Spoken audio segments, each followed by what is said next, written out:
మరొక దినంలో మనం కూడుకొని కొత్త సంవత్సరంలో 4వ తారీఖు వరకు దేవుడు కాపాడినాడు కనుక ప్రార్థనతో పూట ముగించుకుందాం. బ్రదరు దేవదానం బ్రదర్ ప్రార్థన చేశారు. దేవునికి స్తోత్రములు. చేరు వచ్చిన దైవజనులకు, పెద్దలకు, పరిశుద్ధులకు, సహోదర సహోదరులకి అందరికీ వందనాలు తెలియజేస్తున్నాను. ప్రార్థన చేసుకున్నాం. మహాగణుడు అయిన పరిశుద్ధుడు అయిన మా పరలోకపు జనక, మీ ప్రియకుమారుడు మా రక్షకుడైన యేసుక్రీస్తు పరిశుద్ధ నామన మరొకసారి ప్రాతకాలమున మీ పాసంలో మేమందరము పలు ప్రదేశాల నుండి చేరటానికి, మీ నామను స్మరించటానికి, మీ మాటలు వినటానికి, మీ పాసంలో కూర్చోటానికి మాకు ఇచ్చిన ధన్యతకై వందనాలు చెల్లిస్తున్నాను ఆయన. గత వారం నుండి ఈ వారం వరకు మీ కృపారేఖల కింద మమ్మల్ని భద్రపరిచారు.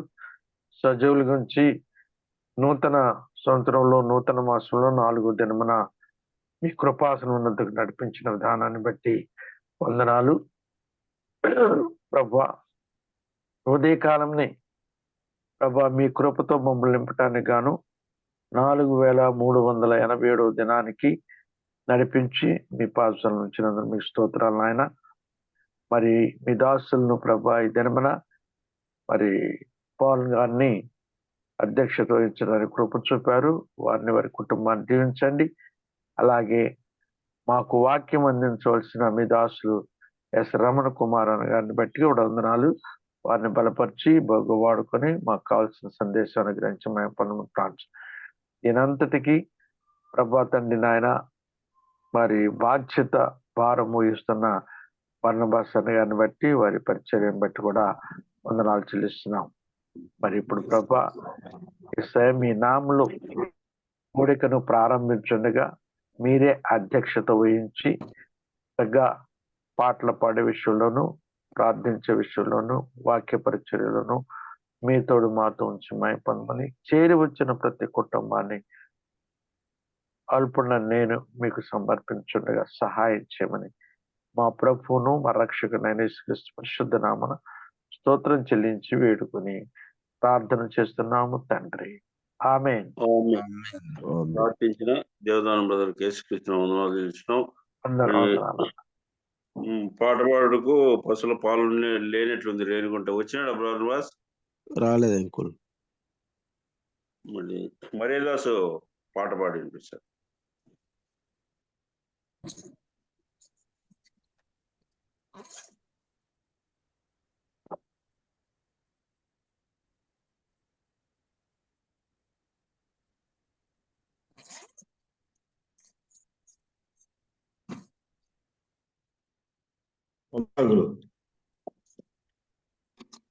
పాడబడుకుందాం.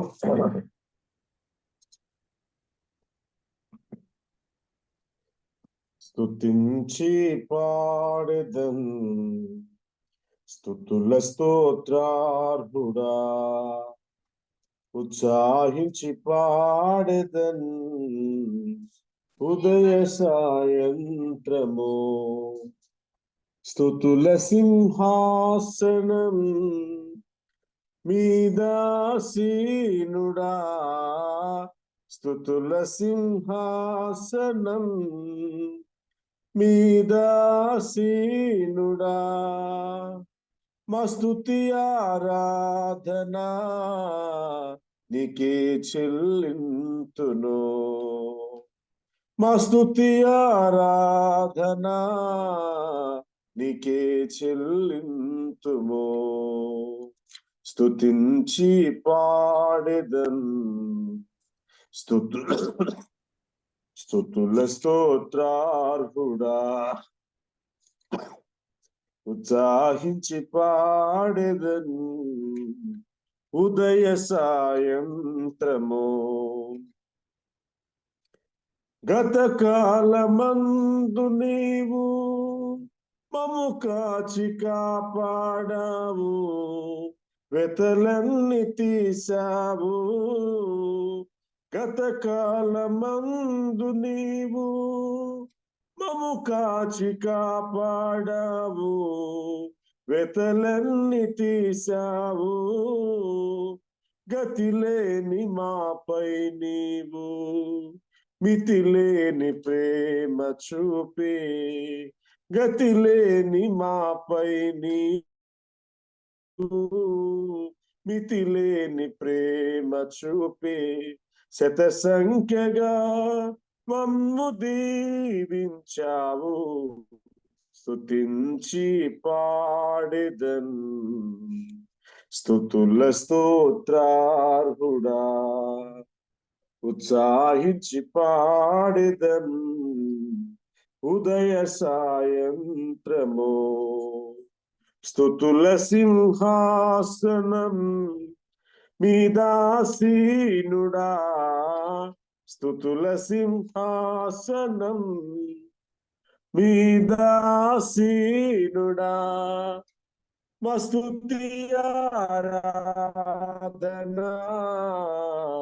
నీకే చెల్లింతును, మా స్తుతి ఆరాధన నీకే చెల్లింతును. స్తుతించి పాడెదన్, స్తుతుల స్తోత్రార్హుడా, ఉత్సాహించి పాడెదన్, ఉదయ సాయంత్రము. కరుణా కటాక్షములను కిరీటములుగాను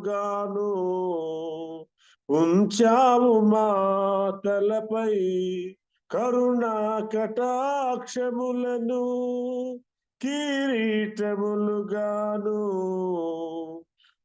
ఉంచావు మా తలపై, పక్షిరాజు యౌవనము వలె మా యౌవనమునంతా, పక్షిరాజు యౌవనము వలె మా యౌవనమునంతా ఉత్తేజపరచి తృప్తిని ఇచ్చావు, స్తుతించి పాడెదన్, స్తుతుల స్తోత్రార్హుడా, ఉత్సాహించి పాడెదన్, ఉదయ సాయంత్రము. స్తుతుల సింహాసనం మీదాసీనుడా, స్తుతుల సింహాసనం మీదాసీనుడా,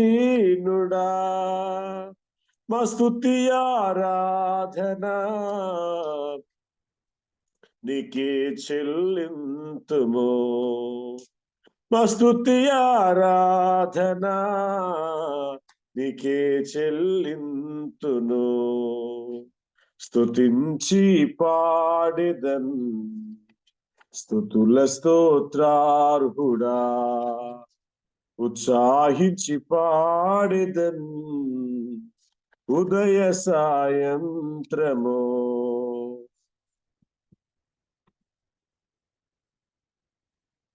చక్కటి పాట పాడిన మరి గారికి యేసుక్రీస్తు చూసినాం. ఇప్పుడు ముఖ్యమైన ఘట్టానికి వచ్చినాం మనము.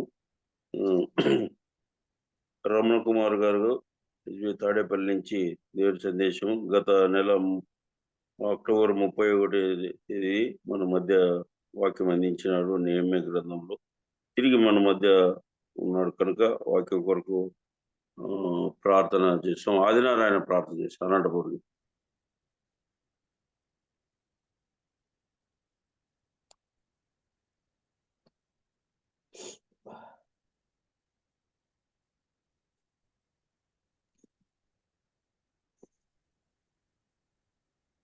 ఆదినారాయణ అన్న ఇంకా జాయిన్ అవ్వలేదు అనుకుంటా. ఉండే వచ్చినాడు జాయిన్. సరే ఎర్రపరెడ్డి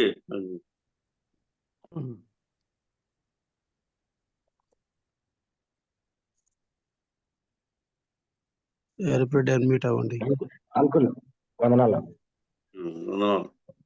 ప్రార్థన చేయండి. ప్రేమ గల తండ్రి, జీవం కలిగిన మహాపరిశుద్ధుడా,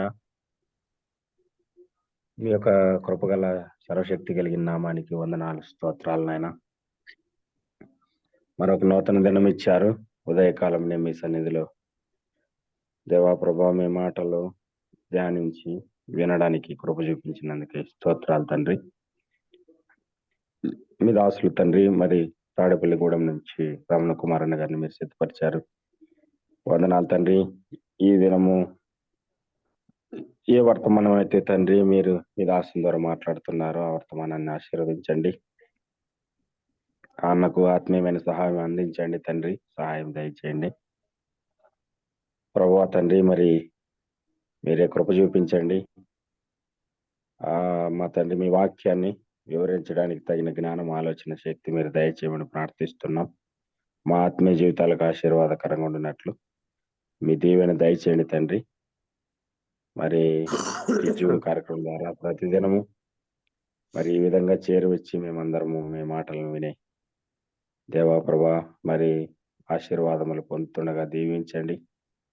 అందుకు గాను మీ దాసుడు బర్నబాస్ అన్న గారు ప్రయాసపడి మరి తండ్రి మరి ఈ యొక్క ఆత్మీయమైన పరిచర్య ద్వారా అనేక మందిని మరి ఈ కార్యక్రమం ద్వారా పరిచయం చేస్తూ దేవా ప్రభా ఆయా ప్రాంతాల నుంచి సేవకులు పాల్గొని అనేక మంది మరి పెద్దలు విశ్వాసులు దేవా ప్రభు ఆత్మీయంగా ఎదగడానికి మీరు చూపిన ఈ మహాకృపకై స్తోత్రాలు. నడిపిస్తున్న మీ దాసుని పాట పాడిన వారిని నాయన తండ్రి చేరొచ్చిన మమ్మల్ని అందరినీ మీ కృపగల చేతులకు అప్పగించుకుంటుండగా తండ్రి ఇది మొదలుకొని తండ్రి మరి ఆఖరి వరకు మీ తోడు దీవెన దయచేయమని, ఎలాంటి తండ్రి నైనా డిస్టర్బెన్స్ లేకుండా ఇబ్బంది లేకుండా చక్కగా కార్యక్రమం జరిగినట్లు మీ కృప చూపించమని మా ప్రభువును రక్షకుడైన యేసుక్రీస్తు వారి పరిశుద్ధమైన నామంలో ప్రార్థించి దేని మనసుతో అడిగి వేడుకొంచున్నాం తండ్రి, ఆమేన్.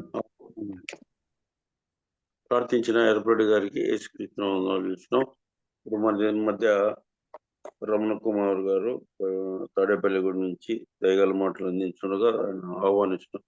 బ్రదర్ రమణ కుమార్ బ్రదర్, వందనాలు. దేవుని వాక్యం అందించండి 6 గంటల వరకు.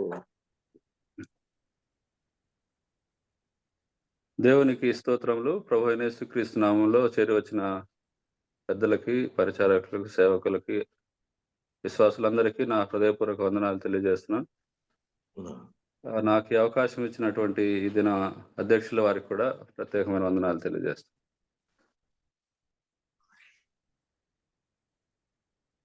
ప్రియులారా, వాస్తవంగా నెహెమ్యా గ్రంథంలో నుంచి ధ్యానించాలని నేను ఆశ కలిగి ఉన్నాను. కానీ నూతన సంవత్సరంలో ప్రవేశించి కొద్ది దినాలే అయింది కనుక ప్రభు ఇచ్చిన ఆలోచనను బట్టి నేను యోహాను సువార్తల నుంచి కొన్ని మాటలు ధ్యానం చేయాలని ఇష్టపడుతున్నాను. పరిశుద్ధ గ్రంథంలో నుంచి యోహాను సువార్త 15వ అధ్యాయంలో ఒక వచనం చదువుకుందాం. చూడండి, 15వ అధ్యాయం యోహాను సువార్త 15వ అధ్యాయం 16వ వచనం చదువుతున్నాను, గమనించండి. యోహాను సువార్త 15వ అధ్యాయం 16వ వచనం. మీరు నన్ను ఏర్పరచుకొనలేదు, మీరు నా పేరట తండ్రిని ఏమి అడుగుదురో అది ఆయన మీకు అనుగ్రహించినట్లు మీరు వెళ్ళి ఫలించుటకును మీ ఫలము నిలిచియుండుటకును నేను మిమ్మల్ని ఏర్పరచుకొని నియమించి తిని. మరొకసారి చదువుతున్నాను. మీరు నన్ను ఏర్పరచుకొనలేదు, మీరు నా పేరట తండ్రిని ఏమి అడుగుదురో అది ఆయన మీకు అనుగ్రహించినట్లు మీరు వెళ్ళి ఫలించుటకును మీ ఫలము నిలిచియుండుటకును నేను మిమ్మల్ని ఏర్పరచుకొని నియమించి తిని. చిన్న మాట ప్రార్థన చేసుకొని ఈ మాటలు ధ్యానం చేసుకుందాం. మహాపరిశుద్ధుడు అయిన తండ్రి, శ్రేష్టమైన మీ నామాన్ని బట్టి స్తుతిస్తూ ఘనపరుస్తున్నాం. మరి ఒక నూతన దినాన్ని మాకు అనుగ్రహించి ఉదయకాలంలో మీ పాద సన్నిధిలో చేరి ఈ రీతిగా మిమ్మల్ని స్తుతించడానికి, ఘనపరచడానికి, మేము మహింపరచి పూజించడానికి మీరు మాకు ఇచ్చిన శ్రేష్టమైన సమయాన్ని బట్టి మీకు స్తోత్రములు తండ్రి. మీ దాసులు బర్నబాస్ అన్నగారి ద్వారా నాయన మా తండ్రి పరిచర్య ప్రారంభించి ఇన్ని దినాలుగా మీరు కొనసాగిస్తున్న విధానాన్ని బట్టి మీకు స్తోత్రం చెల్లిస్తున్నాం. మరి నూతన సంవత్సరంలో ప్రవేశించిన మేము ప్రభువా ఈ రీతిగా మరొకసారి 4వ దినాన మీ సన్నిధిలో చేరి మిమ్మల్ని మహిమపరిచే భాగ్యం ఇచ్చినందుకు మీకు స్తోత్రములు. ఈ యాప్ ద్వారా ప్రభా మీరు అనుగ్రహిస్తున్న ఈ అవకాశాన్ని బట్టి మిమ్మల్ని స్తుతిస్తున్నాం తండ్రి. చేరవచ్చిన బిడ్డలందరిని బట్టి మీకు స్తోత్రములు. వారు చేస్తున్న పరిచర్యను సేవను మీరు ఫలింపచేయండి, విస్తరింపచేయండి. మాకిచ్చిన ఈ నూతన దిన ప్రవేశాన్ని బట్టి మిమ్మల్ని స్తుతిస్తూ చదువుబడిన లేఖన భాగాన్ని దీవించి నాయన మీ దాసిని మరుగుపరిచి మీరే మాకు అనుగ్రహించమని, మీ నోటి బోరగా మాత్రమే వాడుకొని మీరే మహిమ ఘనత ప్రభావాలు పొందుకొనమని ప్రాణప్రియుడు రక్షకుడు యేసుక్రీస్తు ద్వారా స్తుతించి ప్రార్థించి అడిగి వేడుకుంటున్నాం మా పరలోకపు తండ్రి. ఆమేన్. నా వాయిస్ వినిపిస్తుంది కదా? వినిపిస్తుంది వినిపిస్తుంది. ప్రభునందు ప్రియులారా, ఇక్కడ మనం చదువుకున్న వచనాలు మనం గమనిస్తే 15వ అధ్యాయం అనగానే మనకి అందరికీ పరిచినటువంటి భాగమే. ఇక్కడ యేసు ప్రభు వారు ఆయన యోహాను సువార్తలో తను తాను పరిచయం చేసుకున్న విధానం మనం అనేక చోట్ల గమనిస్తాం. 15వ అధ్యాయంలో ఆయన నేను నిజమైన ద్రాక్షావల్లిని అని తను తాను పరిచయం చేసుకుంటున్నాడు. నేను నిజమైన ద్రాక్షావల్లిని అని. ఈ మాటను బట్టి మనం చూస్తే మరికొన్ని వచనాలు మనం గమనించవచ్చు. చూడండి 6వ అధ్యాయం చూడండి. 6వ అధ్యాయం 35వ వచనంలో మనం గమనిస్తే 6వ అధ్యాయం 35వ వచనం. అందుకు యేసు వారితో ఇట్లనెను, జీవాహారము నేనే, నా యొద్దకు వచ్చువాడు ఏమాత్రమును ఆకలిగొనడు, నా యందు విశ్వాసం ఉంచువాడు ఎప్పుడును దప్పిగొనడు అని ఆయన పరిచయం చేసుకుంటున్నాడు. నేనే జీవాహారము అని ఆయన పరిచయం చేసుకున్నట్లుగా మనం చూస్తున్నాం. అలాగే 8వ అధ్యాయంలో చూస్తే 8వ అధ్యాయం 12వ వచనంలో ఆయన నేను లోకమునకు వెలుగును, నేనే లోకానికి వెలుగును అని ఆయన పరిచయం చేసుకుంటున్నాడు. అలాగే 10వ అధ్యాయంలో మనం గమనిస్తే 9వ వచనం, నేనే ద్వారమును, నా ద్వారా ఎవడైనా లోపల ప్రవేశించిన ఎడల వాడు రక్షించబడిన వాడై లోపలికి పోవచ్చు, బయటికి వచ్చుచు మేత మేయుచు ఉండును అని ఆయన ద్వారము, నేనే ద్వారమును అని ఆయన పరిచయం చేసుకుంటున్నాడు. అలాగే 11వ వచనంలో మనం గమనిస్తే అదే అధ్యాయంలో నేను గొర్రెలకు మంచి కాపరిని, మంచి కాపరి గొర్రెల కొరకు తన ప్రాణం పెట్టును అని ఆయన తను తాను పరిచయం చేసుకుంటున్నాడు. నేను గొర్రెలకు మంచి కాపరిని అని. అలాగే 11వ అధ్యాయంలో మనం చూస్తే 25వ వచనంలో పునరుద్ధానమును జీవమును నేనే, నా యందు విశ్వాసం ఉంచువాడు చనిపోయినను బ్రతుకును అని. ఇక్కడ 5వదిగా పునరుద్ధానమును జీవమును నేనే అని ఆయన తను తాను పరిచయం చేసుకుంటున్నారు. అలాగే 6వదిగా మనం చూస్తే 14వ అధ్యాయం 6వ వచనం, యేసు నేనే మార్గమును సత్యమును జీవమును, నా ద్వారానే తప్ప ఎవడును తండ్రి యొద్దకు రాడు అని ఆయన తను తాను పరిచయం చేసుకున్న మార్గాన్ని నేనే, సత్యాన్ని నేనే, జీవాన్ని నేనే, నా ద్వారా తప్ప ఎవడును తండ్రి యొద్దకు రాడు అని ఆయన తను తాను పరిచయం చేసుకుంటున్నాడు. అలాగే 15వ అధ్యాయం ఇప్పుడు మనం చదువుకున్న భాగంలో నేను నిజమైన ద్రాక్షావల్లిని అని ఆయన పరిచయం చేసుకుంటున్నాడు. పిల్లరా, దీని అంతటినీ మనం ఆలోచన చేస్తే మన ప్రభువు ఆయన తను తాను దేవునిగా పరిచయం చేసుకుంటున్నాడు. ఎలాగైతే మోషేకి దేవుడు ఐయామ్ దట్ ఐయామ్ అని ఎలాగ పరిచయం చేసుకున్నాడో, ఇక్కడ ప్రభువు కూడా నేను ఉన్నవాడను అనువాడనని మోషేకి పరిచయం చేసుకున్న దేవుడు ఇక్కడ మానవుడిగా వచ్చినప్పుడు యేసు ప్రభు వారు కూడా నేనే దేవుడిని అన్నట్టుగా ఆయన పరిచయం చేసుకుంటున్నాడు. నేను లోకానికి వెలుగును, జీవాహారాన్ని నేనే ద్వారాన్ని, నేనే గొర్రెలకు మంచి కాపరిని, ప్రాణం పెట్టడానికి వచ్చాను, నేనే పునరుద్ధానాన్ని, నేనే జీవాన్ని అని ఆయన తను తాను పరిచయం చేసుకుంటున్నాడు. ఇవన్నీ మాటలు వివరించడానికి ఇప్పుడు నేను నా సందర్భం అది కాదు. కానీ ఇప్పుడు మనం చదువుకున్న వచనానికి వచ్చేటప్పటికి ఈ అధ్యాయంలో మనం ఎక్కువగా ఒక మాట చూస్తాం కదా, ఫలించాలి అని. ఆయన ద్రాక్షావల్లిని నేను అని తను తాను పరిచయం చేసుకుంటూ మనల్ని ఏమంటున్నాడంటే, ఏమని సంబోధిస్తున్నాడు, మీరు తీగలు అన్నాడు కదా. మీరు తీగలు అయితే ఏం చేయాలి? ఫలించాలి. ఫలింపని తీగె దాని పరిస్థితి అక్కడ వ్రాయబడింది. తీగె ఆయన తీసి పారవేస్తాడు. ఫలించు ప్రతి తీగె మరి ఎక్కువగా ఫలింపవలనని దానిలోని పనికిరాని తీగెల్ని తీసివేయును అని మనం చూస్తూ ఉన్నాం. తీగె యొక్క ప్రివిలేజ్ ఏంటంటే ఆ యొక్క ద్రాక్షావల్లిలోని జీవాన్ని అది పొందుకొని అది ఫలిస్తుంది. దానికి ప్రత్యేకంగా జీవం ఎక్కడి నుంచి వస్తుందంటే ద్రాక్షావల్లి నుంచే దానికి జీవం. మన జీవము క్రీస్తుతో కూడా దాచబడి ఉన్నది లేక భద్రపరచబడి ఉన్నదని మనం చూస్తాం కదా. అలాగే మన ప్రభువే మన జీవం. ఆయనే చెప్పాడు, ఇప్పుడే మనం చదువుకున్నాం, నేనే మార్గము, నేనే సత్యం, నేనే జీవం, పునరుద్ధానమును జీవమును నేనే అని మనం చదువుకున్నాం పిల్లలు. ఆ జీవాన్ని పొందుకున్న మనము ఫలించాలి అని ఆయన ఇష్టపడుతున్నాడు. అయితే తీగె యొక్క బాధ్యత ఏమిటి అంటే నిలిచి ఉండాలి. అలా నిలిచి ఉంటేనే అది జీవాన్ని పొందుకుంటూ నిరంతరం ప్రసరిస్తుంది. తద్వారా అది ఫలిస్తుంది కదా. తీగె ద్రాక్షావళిలో నిలిచి ఉంటేనే కానీ తనంతట తానే ఎలాగూ ఫలింపదో అలాగే నా యందు నిలిచి ఉంటేనే కానీ మీరును ఫలింపరు అని ఆయన చెప్పాడు. ఇంకా 5వ వచనంలో చూస్తే నాకు వేరుగా ఉండి మీరు ఏమీ చేయలేరు అన్నాడు. కాబట్టి ప్రియులారా, మనము తీగలుగా ఆయన పిలుస్తూ ఉన్నాడు, సంబోధిస్తూ ఉన్నాడు. మనము ఫలించాలని ఆయన కోరుకుంటున్నాడు. మనం ఫలించాలి అంటే ఆయన యందు నిలిచి ఉండాలి అని ఇక్కడ జ్ఞాపకం చేస్తున్నాడు. అలాగే మనం చూస్తే ఆయన యందు నిలిచి ఉండకపోతే మనం ఫలించలేము అని మనకు అర్థమవుతుంది. 7వ వచనంలో చూడండి. 7వ వచనంలో నా యందు మీరును మీ యందు నా మాటలను నిలిచి ఉండిన ఎడల మీకేది ఇష్టమో అడుగుడి, అది మీకు అనుగ్రహింపబడును. మనము ఫలించాలి అంటే ఆయన యందు నిలిచి ఉండాలి. అలాగే ఇక్కడ 7వ వచనంలో జ్ఞాపకం చేస్తున్నాడు, నా యందు మీరును మీ యందు నా మాటలను నిలిచి ఉండిన ఎడల అంటున్నాడు. మాటలు కూడా నిలిచి ఉండాలంటే వాక్యమందు నిలిచి ఉండాలి అని మనకు అర్థమవుతుంది. 8వ అధ్యాయము ఇదే యోహాను సువార్తలో 8వ అధ్యాయం చూడండి. 8వ అధ్యాయం 31వ వచనంలో మనం గమనిస్తే, మీరు నా వాక్యమందు నిలిచిన వారైతే నిజముగా నాకు శిష్యులై ఉండి సత్యమును గ్రహించెదరు అన్నాడు. మనం వాక్యమందు నిలిచి ఉంటే ఆయన శిష్యులం అవుతాం. తద్వారా మనకు సత్యము బయలుపరచబడుతుంది, సత్యాన్ని మనం గ్రహించగలుగుతాం అని ఇక్కడ మనకు అర్థమవుతుంది ప్రియులారా.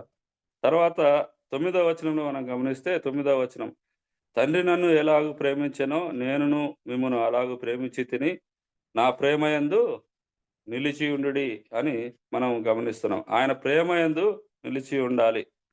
ఆయన ప్రేమయందు నిలిచి ఉండడం అంటే ఏమిటంటే 10వ వచనంలో జ్ఞాపకం చేస్తున్నాడు, నేను నా తండ్రి ఆజ్ఞలు గైకొని ఆయన ప్రేమయందు నిలిచి ఉన్న ప్రకారము మీరును నా ఆజ్ఞలు గైకొనిన ఎడల నా ప్రేమయందు నిలిచి ఉందురు.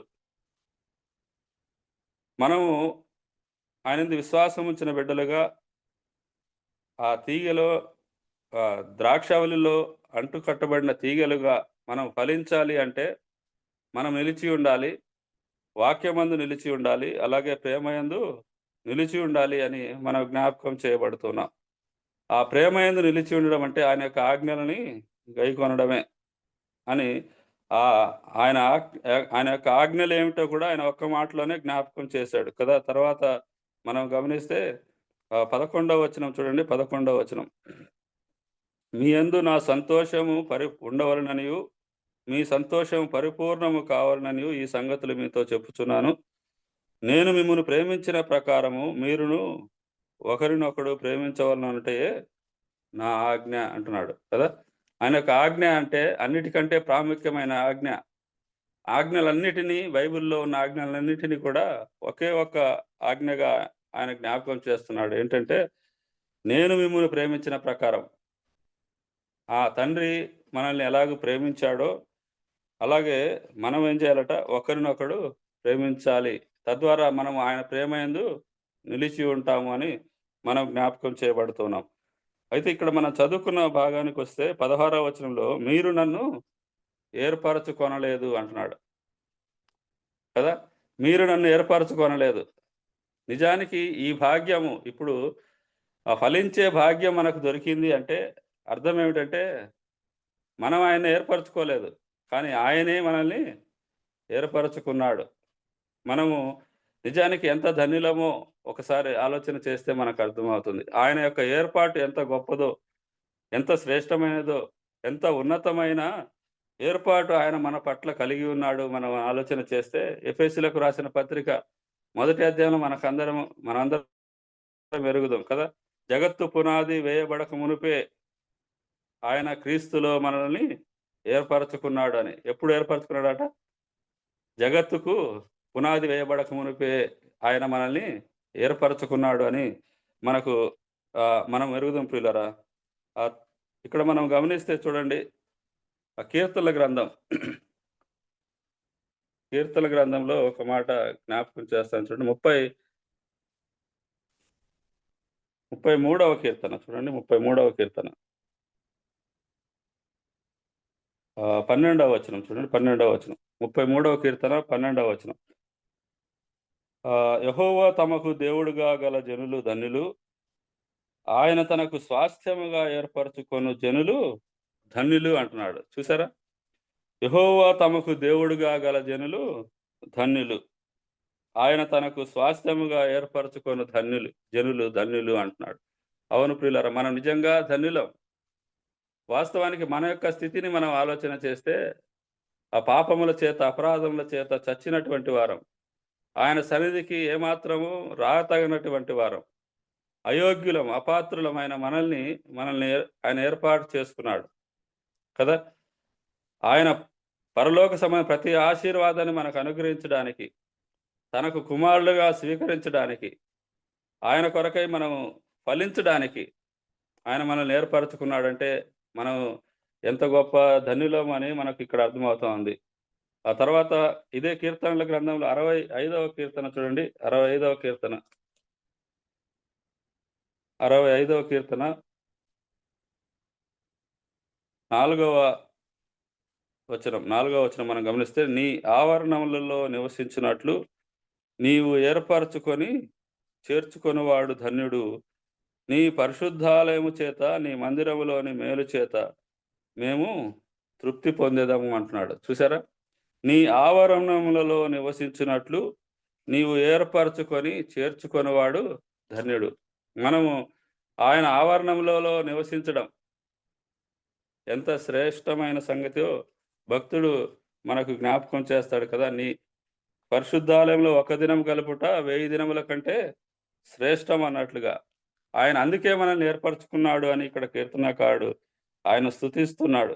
నీ ఆవరణములలో నివసించినట్లు నీవు ఏర్పరచుకొని చేర్చుకొనివాడు ధన్యుడు. ధన్యుడు అంటే అర్థం ఏంటి?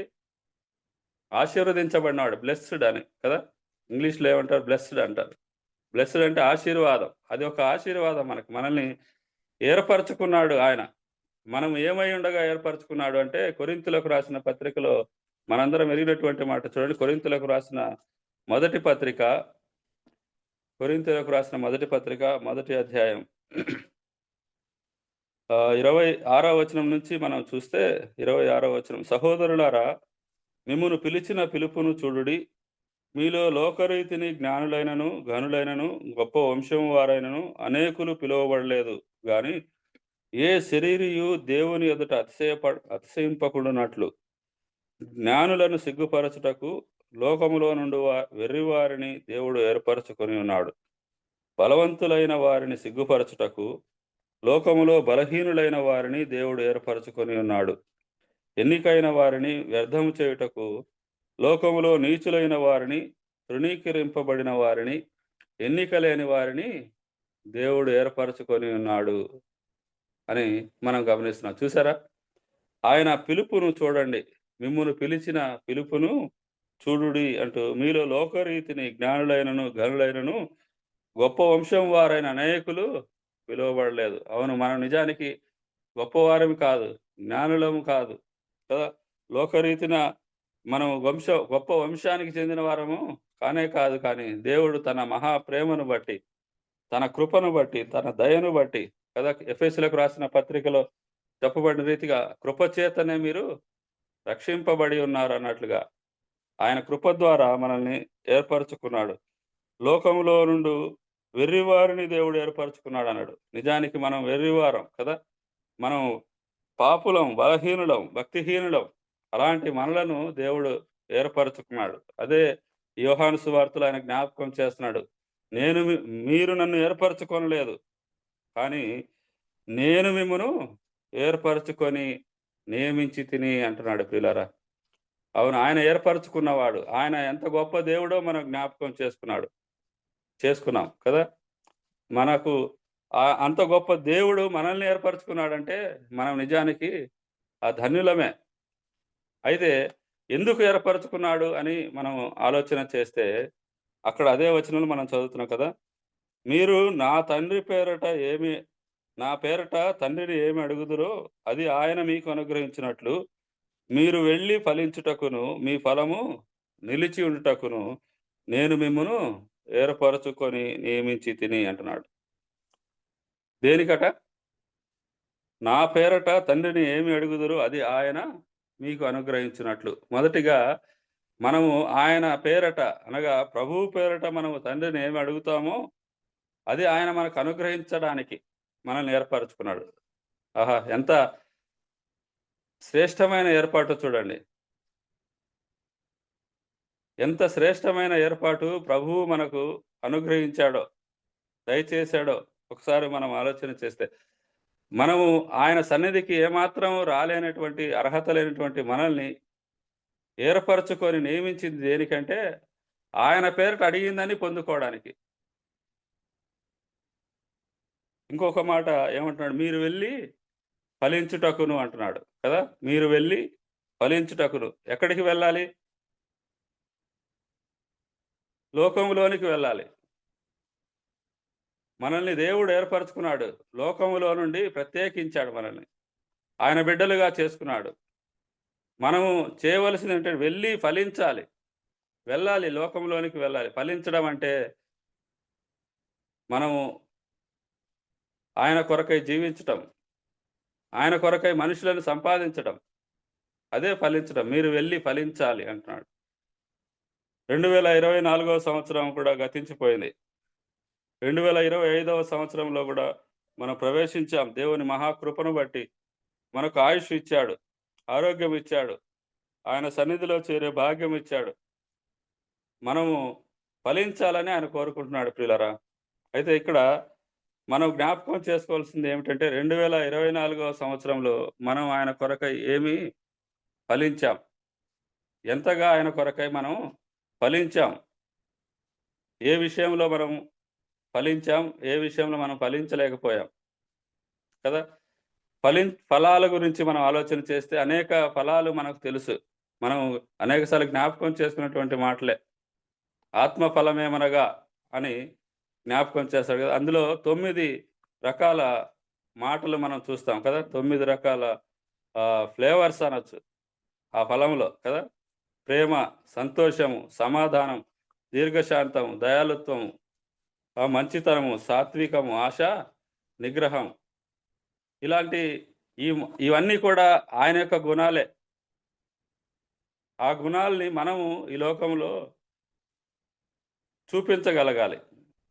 ఫలించడం అంటే మనము ఆయన కొరకై జీవించి ఆయన యొక్క గుణగణాల్ని ఇతరులకు మనం ప్రకటించగలిగితే మన జీవితం ద్వారా మనం ఫలించినట్లు ప్రియులారా.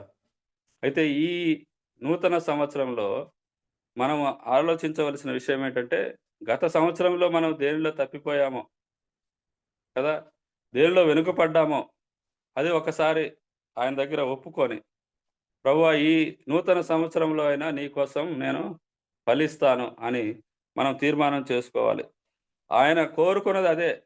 ఆయన మనల్ని అసలు ఏర్పరచుకున్నదే దానికి. మీరు వెళ్ళి ఫలించుటకును మీ ఫలము నిలిచి ఉండుటకును అంటున్నాడు. అసలు మనల్ని ఏర్పరచుకున్నదే ఫలించడానికైతే మనం ఫలాలు లేని స్థితిలో ఉంటే, లేక ఆయనకు ఇష్టం కాని స్థితిలో మనం ఉంటే ఆయన మనల్ని ఏర్పరచుకున్న ఉద్దేశాన్నే మనము నిర్వీర్యం చేసినట్లు కదా. ఆయన మనల్ని ఏర్పరచుకున్న దేనికి? మనము ఆయన పేరిట తండ్రిని అడిగి మనకు కావలసినవన్నీ పొందుకోవడానికి. రెండవదిగా మనం వెళ్ళి ఫలించడానికి. మన ఫలము నిలిచి ఉండడానికి. ఎందుకంటే ఆయన మనల్ని ఏర్పరచుకుంది. ఈ 2 విషయాలే ఇక్కడ మనం జ్ఞాపకం చేసుకుంటున్నాం.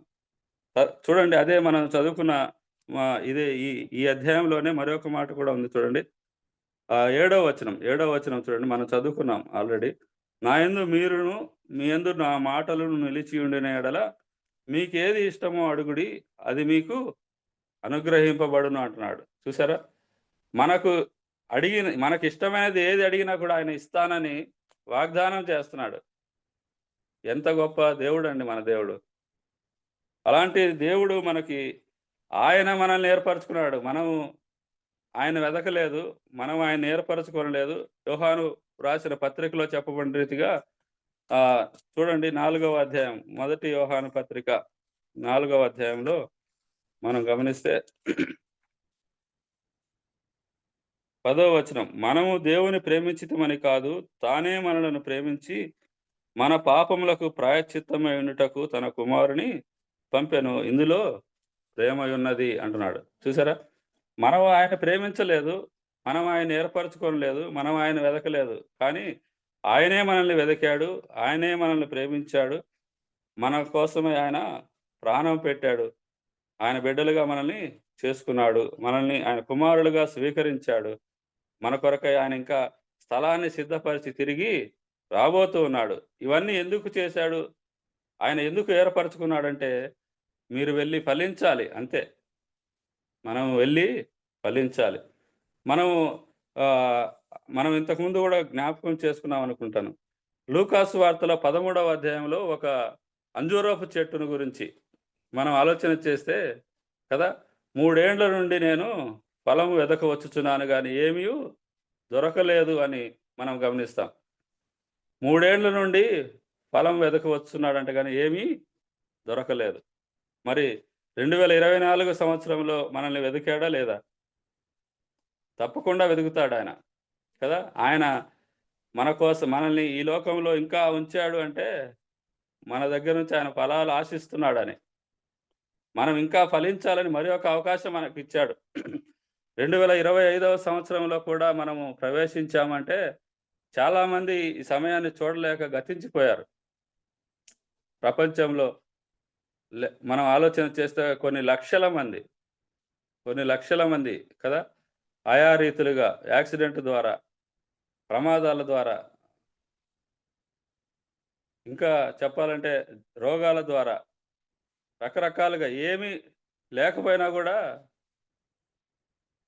చనిపోయిన వారు ఉన్నారు. కానీ మనల్ని దేవుడు కనికరించి 2025వ సంవత్సరంలో ప్రవేశింపచేశాడు అంటే మరి మనం ఏదో మంచివారమని కాదు, లేకపోతే ఇంకా ఏదో కాదు. కానీ మన 2 విషయాలు. ఒకటి, మనం ఆయన కోసం ఇంకా ఫలిస్తామనే ఆశ, మరి ఒక అవకాశం మనకి ఇస్తున్నాడని మనం ఆలోచన చేయాలి. 2024వ సంవత్సరంలో మనం ఆయన కోసం ఏమైనా ఫలించామా? ఫలిస్తే మంచిది. ఫలించడం వల్ల ఏం జరుగుతుందంటే ఇక్కడే మనం చదువుకుంటాం చూడండి. 8వ వచనం, 15వ అధ్యాయం, అదే యోహాను సువార్త 15వ అధ్యాయం 8వ వచనంలో మనం చూస్తే, మీరు బహుగా ఫలించుట వలన నా తండ్రి మహిమపరచబడును, ఇందువలన మీరు నా శిష్యులగుదురు అంటున్నాడు. మనం ఫలించటం వలన ఎవరికి మహిమ అంటే తండ్రికి మహిమ కదా. ఆయన అంత ప్రేమించి మనల్ని ఏర్పాటు చేసుకొని నియమించిన అందుకు మనం ఏం చేయాలి? ఆయనకు ఫలాలు ఫలిస్తే ఆయనకు మహిమ కలుగుతుంది. అదే ఇక్కడ జ్ఞాపకం చేయాలి. మీరు బహుగా ఫలించటం వలన నా తండ్రి మహిమపరచబడును అని మనం గమనిస్తున్నాం ప్రియులారా. అయితే అంజూరపు చెట్టున 3 ఏండ్ల నుంచి పండ్లు వెదకవచ్చున్నాను కానీ ఏమీ దొరకలేదు అని మనం జ్ఞాపకం చేసుకుంటున్నాం. మరి మనల్ని వెదిగితే మన దగ్గర ఫలాలు దొరుకుతున్నాయా? ప్రభువుకి, దేవునికి నిజంగా ఫలాలు దొరికితే దేవునికి స్తోత్రం. ఒకవేళ దొరకకపోతే ఇప్పుడైనా మనం తీర్మానం చేసుకుందాం, ప్రభువా నేను గత సంవత్సరంలో ఫలానా విషయంలో కదా తప్పిపోయాను, ఫలానా ఫలం నేను ఫలించలేకపోయాను, ప్రేమ అనే ఫలం నాలో లేదు, సమాధానం అనే ఫలం నాలో లేదు, ఆశా నిగ్రహం అనే ఫలం నాలో లేదు. ఆలోచన చేద్దాం. అనేక ఫలాలు, నీతి ఫలం, వెలుగు ఫలం, సువార్త ఫలం, పరిచర్య ఫలం. ఇలాగా మనం చెప్పుకుంటే ఎన్నో ఫలాలు మనం జ్ఞాపకం చేసుకోవచ్చు, కానీ అవన్నీ నేను వివరించట్లేదు ప్రియులారా. మనము ఏ విషయంలో మనం ఆయనకు ఫలాలు అందించలేకపోతున్నాం, ఒకవేళ అందిస్తే దేవునికి స్తోత్రం. ఇంకొక ఉదాహరణ మనం జ్ఞాపకం చేసుకుంటే యెషయా గ్రంథం చూడండి. యెషయా గ్రంథం 55వ అధ్యాయం, క్షమించండి, యెషయా గ్రంథం 5వ అధ్యాయం. 5వ అధ్యాయంలో మనం గమనిస్తే 2వ వచనం నుంచి చదువుతున్నాను.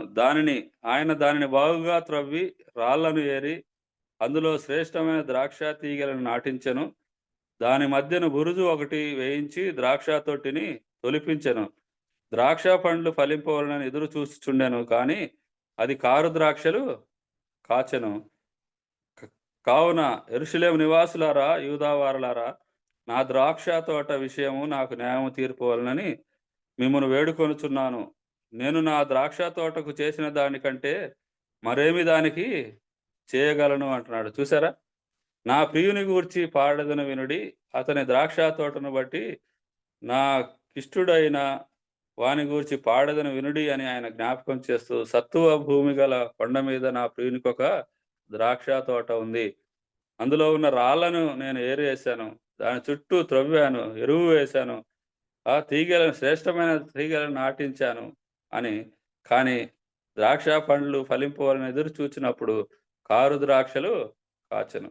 నిజానికి మనం ప్రతిరోజు కూడా దేవుని వాక్యం వింటూనే ఉన్నాం కదా.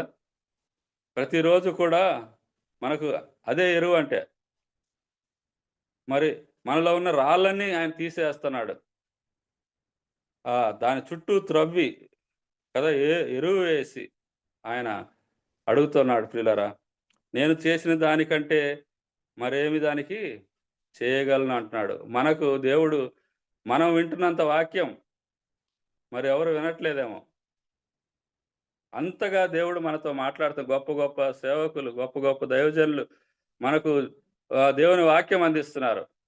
మరి మనం ఫలించలేకపోతున్నామంటే కారణము మరి మనం ఆలోచన చేయాలి కదా.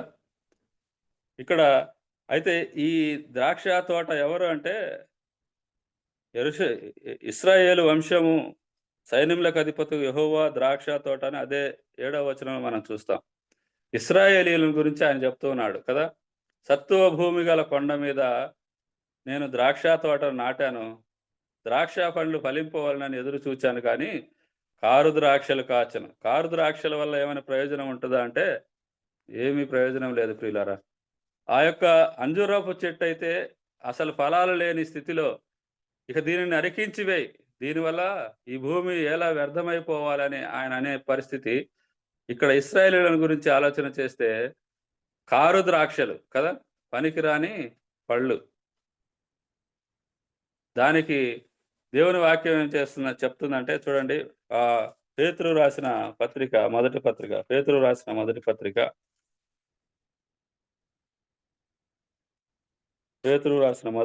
4వ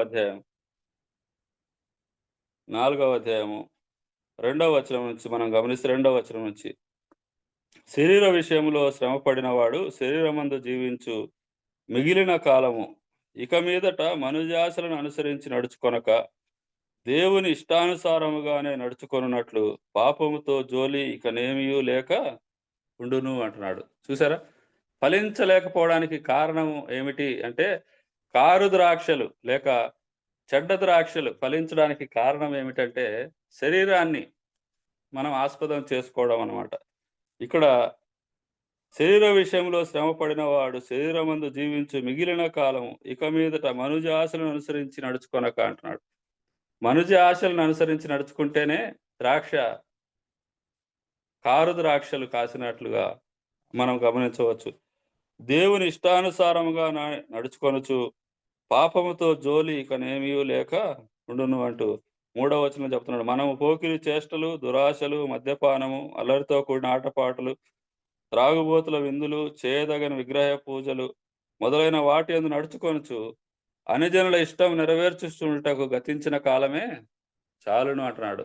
అవును ప్రియులారా, ఇప్పుడు మనం నూతన సృష్టి, ఎవడైనాను క్రీస్తు యేసునందున్న ఎడల వాడు నూతన సృష్టి, పాతవి గతించెను, ఇదిగో క్రొత్తవాయన అన్నట్లుగా. గతించిన కాలం చాలు. ఇక 2024వ సంవత్సరంలో మనం ఫలించలేకపోయాం.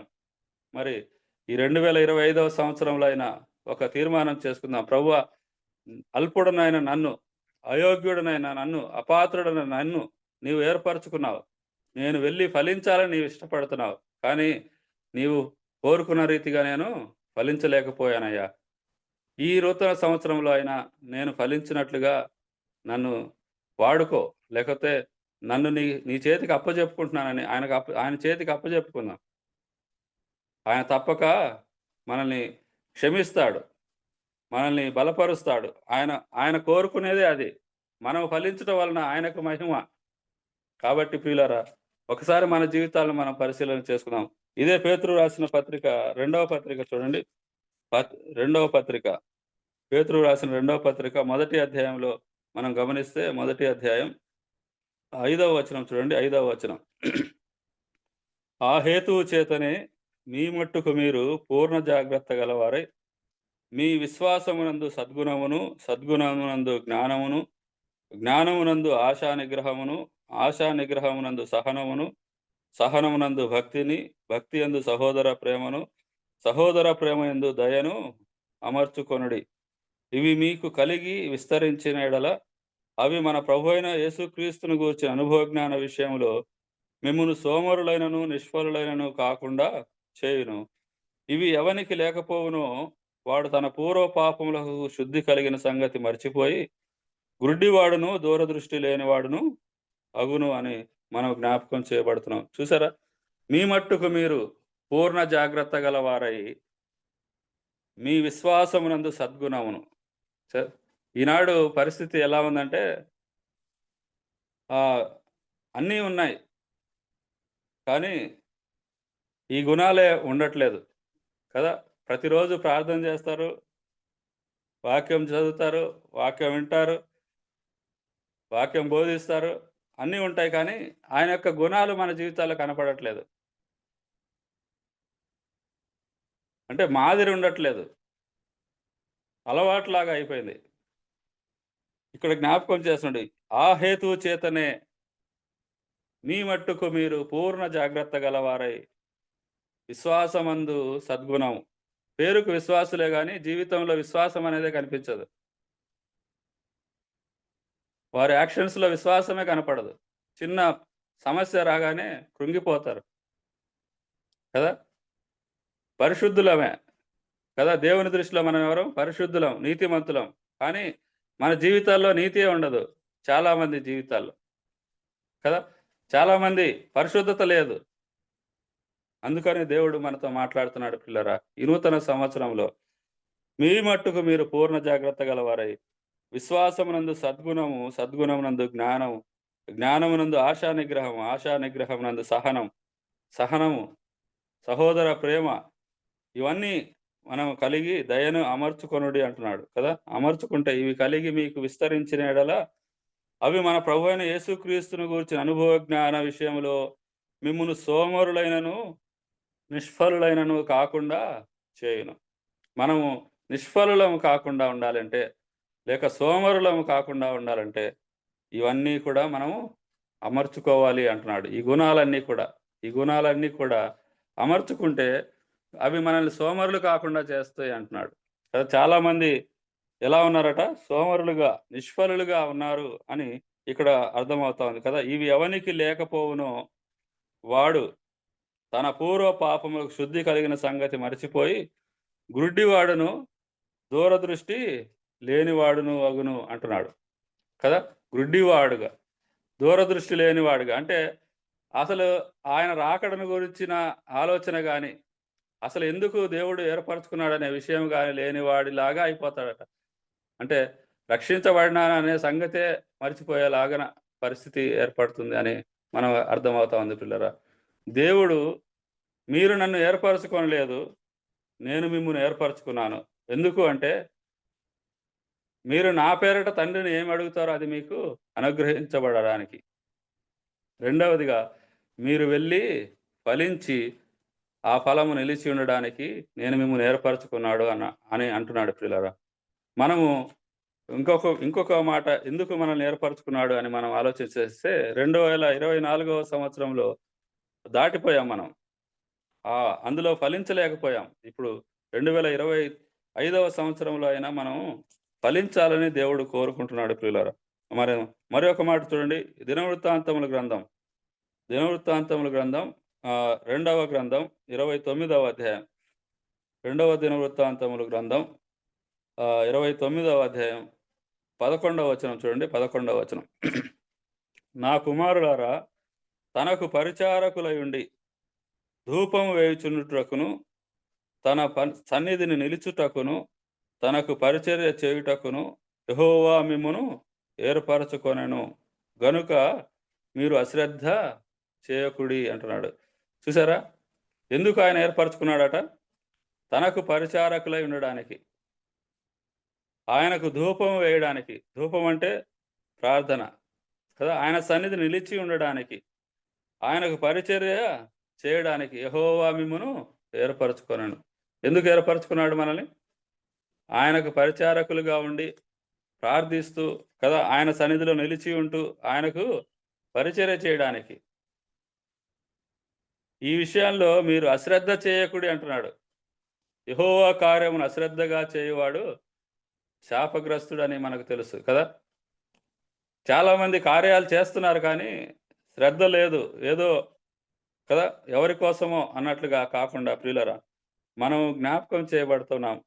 మీరు అశ్రద్ధ చేయకుడి. యెహోవా మిమ్మును ఏర్పరచుకున్నది దేనికి అంటే, తనకు పరిచారకులై ఉండి ధూపం వేయుచుండుటకును, తన సన్నిధి నిలుచుటకును, తనకు పరిచర్య చేయుటకును యెహోవా మిమ్మును ఏర్పరచుకొనెను.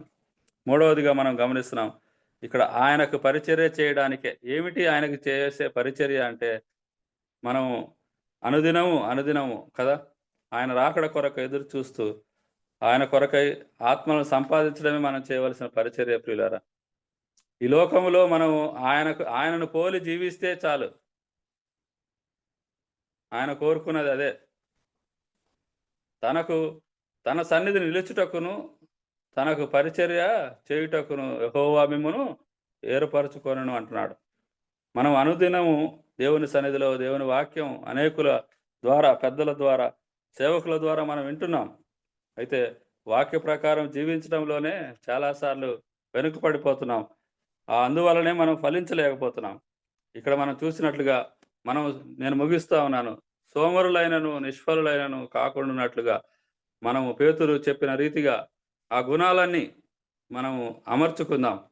2024వ సంవత్సరంలో ఎందులో మనం వెనుకపడ్డామో వాటిని దేవుని సన్నిధిలో ఒప్పుకొని కడుక్కొని 2025వ సంవత్సరంలో ఆయన కొరకై ఫలించే విధంగా మనం తీర్మానం చేసుకుందాం. ఆయన కొరకై పరిచర్య చేసే విధంగా మనం తీర్మానం చేసుకుందాం. అంత మాత్రమే కాదు, అందుకే దేవుడు మనల్ని ఏర్పరచుకున్నాడనే సంగతి మనం ఎన్నటికీ మరచిపోకూడదు కదా. ఆఖరిగా ఆ వచనం మరొకసారి నేను చదివి నేను ముగిస్తాను చూడండి. యోహాను సువార్త 15వ అధ్యాయం 16వ వచనం. మీరు నన్ను ఏర్పరచుకొనలేదు, మీరు నా పేరట తండ్రిని ఏమి అడుగుదురో అది ఆయన మీకు అనుగ్రహించినట్లు మీరు వెళ్ళి ఫలించుటకును, మీ ఫలము నిలిచి ఉండుటకును నేను మిమ్మల్ని ఏర్పరచుకొని నియమించి తిని. అవును ప్రియులారా, ఆయనే మనల్ని ఏర్పరచుకున్నాడు. ఆయనే మనల్ని ప్రేమించాడు. మన కొరకై ప్రాణం అర్పించి ఆయన బిడ్డలుగా చేసుకున్నాడు, ఆయన సొత్తుగా చేసుకున్నాడు. కనుక ఫలించవలసిన బాధ్యత మంది, ఆయనకు పరిచర్య చేయవలసిన బాధ్యత మంది, ఆయన సన్నిధిలో నిలిచి ప్రార్థించవలసిన బాధ్యత మంది, ఆయన యొక్క ఆజ్ఞలను గైకొనవలసిన బాధ్యత మంది. ఆయన యందు నిలిచి ఉండి, ఆయన వాక్యం యందు నిలిచి ఉండి, ఆయన ప్రేమ యందు నిలిచి ఉండి మనం ఫలించవలసిన వారం. ఆ రీతిగా ఫలించేదానికి దేవుడు మనకందరికీ సహాయం చేసి ఈ నూతన సంవత్సరంలో మరి ఎక్కువగా ఆయన కొరకై ఆత్మఫలం, వెలుగు ఫలం, నీతి ఫలం అనే ఈ ఫలాలన్నీ ఆయన కొరకై ఫలించి ఆయన మహింపరిచే వారికి ఉండాలని ప్రేమతో మనవి చేస్తూ నేను ఈ మాటలు ముగిస్తున్నాను. నాకు ఇచ్చిన ఈ అవకాశాన్ని బట్టి మరొకసారి మీ అందరికీ ప్రేమపూర్వక వందనాలు తెలియజేస్తున్నాను. చక్కటి సందేశం ఇచ్చిన రమణ కుమార్ గారికి యేసుక్రీస్తునామమున వందనాలు చెల్లిస్తున్నాం. మరి జూమ్ ద్వారా వందనాలు చేసిన చక్కటి సందేశము. నూతన సంవత్సరంలో అనేక హెచ్చరికలు ద్రాక్ష తోట గురించి మనం అనేక విషయాలు విన్నాం. ఎంతో చేసేది కారు ద్రాక్షలు కాసింది కనుక మన జీవితంలో దినము వాక్యము ఎంతో శ్రద్ధగా సత్వగల భూమి ఉన్నట్లు మనకు దేవుని వాక్యము అందుతుంది కనుక ప్రభు దీవించుగాక. మరి ఈ వాక్యం కొరకు ప్రార్థన ఎం మోహన్ రావు గారు పట్లవీడి నుంచి ప్రార్థన చేస్తారు. మోహన్ రావు బ్రదర్ ప్రార్థన చేయండి. వందనాలు బ్రదర్. ప్రార్థించండి. ఓకే ఓకే జూమ్ లో జాయిన్ అయిన దైవ సేవకులకు సహోదరులందరికీ ప్రేమ వందనాలు. మహాగణుడు అయిన తండ్రి, ప్రేమ నమ్మకం కలిగిన మమ్మల్ని ఎంతగానో ప్రేమించిన తండ్రి, నీ దయను బట్టి కృపను బట్టి ఈ దినం ఉదయకాలం అయినా మార్నింగ్ జాయిన్ అయి ఈ యొక్క జూమ్ ద్వారా జరుగుతున్న పరిచర్యను మీరు నిండారు దీవించి, ఇదిగో తండ్రి ఈ 2020 సంవత్సరం జనవరి 4వ తేదీలో మీరు మమ్మల్ని పెట్టారు. ఇప్పుడే మీ దాసుల ద్వారా మీ లేఖనాల్లో నుండి దేవుని పిల్లలైన వారు అని ఫలము నిలిచి ఉండాలి అని, కారు ద్రాక్షాలు మాలో ఉన్నట్లయితే దాని వలన ఫలితాన్ని పోగొట్టుకుంటాం విషయాలు మీరు తెలియజేశారు. వర్తమానమును దీవించండి. నిజమేనాయన, మరి 2024 మా పాత జీవితం ఫలింపు లేని జీవితం, మీకు ఇష్టానుసారంగా ఉన్న జీవితం పాతి పెట్టి పక్కన పెట్టి మీ కొరకు నూతన సంవత్సరంలో ఆయన నూతన విషయాలు, నూతన కార్యాలు, నూతన సంగతులు, నూతన ఆయన నూతన సేవ, మాకు మా ముందు తీసుకుని వస్తున్న ప్రతి లేఖనాన్ని బట్టి నువ్వు ప్రతిరోజు భారతతో బాధ్యతతో నిర్వహిస్తున్నావు అయ్యా. నీ దాసులు జాయిన్ అయిన ప్రతి దైవం వర్తమానం మా హృదయాలు దాచిపెట్టుకొని విని అవతలకు వెళ్ళి ఇది నాది కాదులే, మాకు కాదులే అన్నట్టు కాకుండా చెప్పబడిన వర్తమానం మేము స్వతంత్రించుకొని వాక్యానుసారంగా జీవించలాగున ఫలించలాగున సహాయం చేయమని ఆ ప్రభువును రక్షకుడైన క్రీస్తు అమూల్యమైన నామములో స్తోత్రములు సమర్పించి దీనులమై వేడుకుంటున్నాము తండ్రి. ఆమేన్. ఆమేన్. ఓకే అన్న, వందనాలు. పాలకులు అడ్మిట్ అవ్వండి.